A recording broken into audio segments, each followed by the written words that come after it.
Assalamualaikum warahmatullahi wabarakatuh. Assalam olahraga. Pemirsa, berjumpa kembali dengan saya Jelo Custen dalam sebuah kanal yang selalu membahas tema sepak bola Indonesia. Kali ini ya, memang dalam perjalanan 1 tahun saat Indonesia masuk ke round 4 kualifikasi Piala Dunia, kemudian SEA Games Thailand U22, ada sesuatu yang menarik dari dua event ini, di mana nampaknya ada sesuatu yang tidak beres ya. Apakah ini ada dugaan-dugaan yang mengarah ke arah di sisi ini ya? Kalau boleh saya sebut adalah mafia sepak bola. Karena di mana-mana memang mafia sepak bola itu ada. Bagaimana mereka pengaturan skor, bagaimana mereka tim yang harus kalah harus diapain, itu pasti ada. Apakah Indonesia juga termasuk bagian dari yang disatroni oleh mafia sepak bola? Namun sebelumnya berikan like dan subscribe pada channel ini untuk mendukung kita menuju 100.000 subscribers. Terima kasih yang udah like dan subscribe.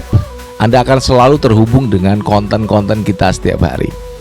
Dan jangan lupa untuk berikan kritikan dan saran kepada PSSI dan juga Ketua Umum Erick Thohir. Di tengah carut marutnya sepak bola Indonesia, nah ini ada sesuatu yang menarik setelah kita tadi saya ngobrol sama teman-teman ya. Dan memang banyak yang menduga kegagalan timnas Indonesia sepanjang tahun 2025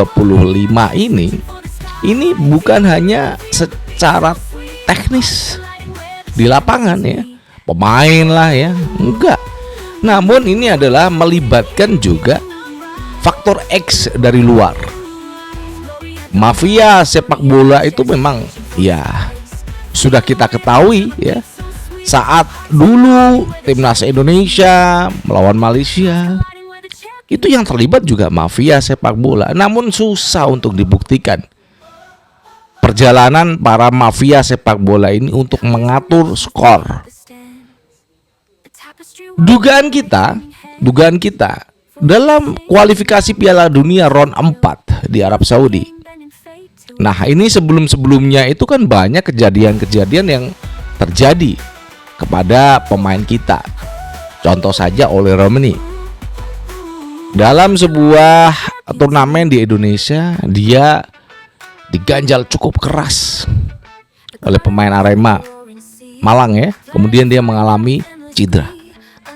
Bukan hanya Oleh Romani saja, di tengah-tengah persiapan timnas Indonesia menuju Arab Saudi di kualifikasi round 4 Piala Dunia, Emil Audero yang di awal Serie A itu tampil cukup bagus, menampilkan permainan yang cukup ciamik, tiba-tiba harus divonis cedera. Dan memang secara pemberitaan sungguh susah untuk kita dapat bagaimana seorang Emil ini bisa cedera. Apakah di sini bagian dari para mafia yang sudah bermain? Entah itu Oleh Romani bermain di sana ya, membayar pemain untuk agar bisa Oleh Romani cedera. Kemudian juga saat Emil Audero cedera di Cremonese, padahal dia tampil di awal Serie A itu cukup bagus. Namun sayangnya saat kualifikasi round 4 Piala Dunia dia harus off, nggak tampil di sana. Padahal ini adalah momen penting bagi timnas Indonesia untuk bisa lolos langsung ke Piala Dunia.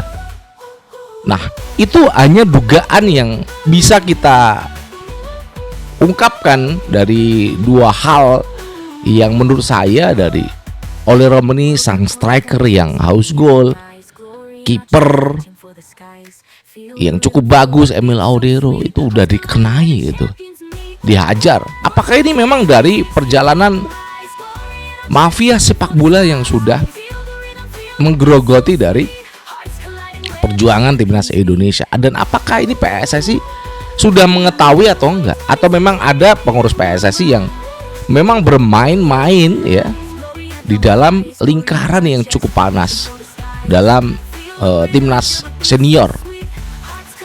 Tidak hanya di timnas senior yang gagal ke Piala Dunia akibat pelatih yang tidak pernah melatih bagaimana persiapan menghadapi Arab Saudi dan juga Irak.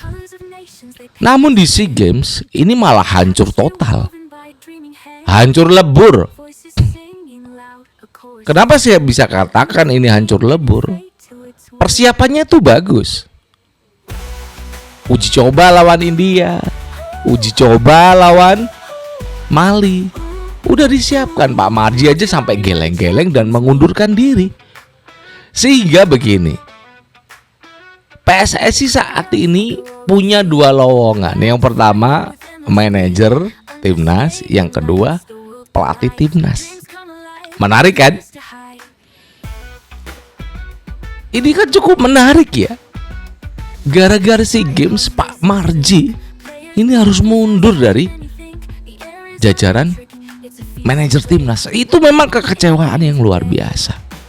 Uji coba udah bagus, pemilihan udah bagus, namun saat di Thailand, kenapa yang dipasang itu Mauro Zylstra, ya, striker yang saya rasa belum punya pengalaman bermain di level timnas, ya, baik itu U22 ataupun senior, belum punya pengalaman di sini, ya. Apakah disinilah Mauro Zylstra yang dimasukkan itu bagian dari propaganda seorang, bukan seorang ya, mafia ya, rombongan mafia yang memang ingin Indonesia itu harus kalah dalam SEA Games menghadapi Filipina ya, kemudian juga Myanmar. Kita meskipun menang 3-1, meskipun di sana itu ada Jean Ravens yang ya memang kalau boleh dikatakan Jean Ravens itu bagus, positioningnya bagus, anaknya juga cekatan. Ketika mendapatkan bola, ada kesempatan, pasti ya akan dimanfaatkan dengan bagus oleh Jean Ravens ini. Nah, ini cukup menarik ya, bagaimana kisah-kisah di mana sepak bola itu berlangsung dan terjadi tanpa orang ketahui. Ada beberapa orang yang bermain di belakang layar sebuah pertandingan sepak bola. Apakah timnas U22 SEA Games ini juga bagian dari permainan dari mafia sepak bola? Saya rasa kok iya. Baik itu timnas senior di kualifikasi Piala Dunia 2025 dan juga SEA Games. Ini ada mafia yang bermain. Apakah ini mafianya melibatkan orang di dalam negeri? Ya mungkin saja. Karena mafia itu mainnya cukup luar biasa permainannya, dia bisa membuat sesuatu di belakang layar cukup terasa alami, hasilnya terasa memang apa ya, nggak ada sesuatu yang khayal gitu ya. Itu udah dibuat, diskemakan. Ini cukup menarik ya, bagaimana nanti ya pelatih baru John Herdman kah ya, yang saya rasa memang ini adalah pelatih yang sudah memenuhi persyaratan dari Exco PSSI. Namun dalam perjalanan itu kan belum bisa diumumkan. Ini menurut Pak Zainuddin Amali ya, dia harus tinggal di Indonesia, kemudian memakai pelatih-pelatih, asisten pelatih dari Indonesia ya.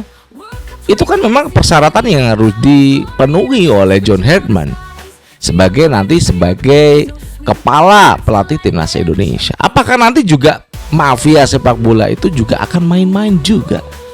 Tidak hanya di John Herdman yang akan menjadi pelatih, Patrick Kluivert, Sintayong. Saya rasa Sintayong itu juga dimainkan oleh mafia sepak bola dalam pertandingan Bahrain, Cina.